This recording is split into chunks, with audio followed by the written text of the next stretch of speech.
અને દરમિયાન અમને ખ્રિસ્તી બનાવી નાખે છે. ખાસ કરીને ધર્મ પરિવર્તનના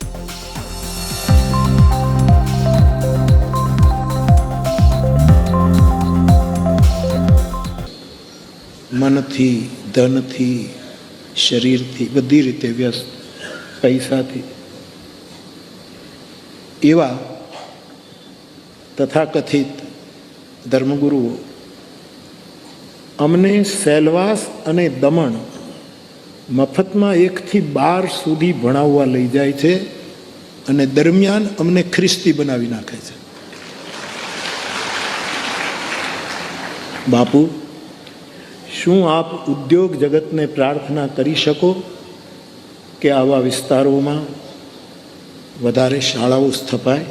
ભોલા ભાલા આદિવાસી ભાઈ બહેનોને ખાસ કરીને ધર્મ પરિવર્તનના વિષયની અંદર જો કોઈ બી પ્રકારે કોઈ બી ગામમાં જો ખોટી રીતે ફસાવવામાં આવશે તો સરકારી અને કાયદાકીય સકંજામાંથી છૂટવાની બારી નહીં બચે તે પ્રકારના પગલાં ભરવામાં આવશે. આવા પ્રકારના વિડીયો તમને જોવા ગમતા હોય તો હોટલાઇન ન્યૂઝ ચેનલને લાઇક, શેર અને સબસ્ક્રાઇબ કરો.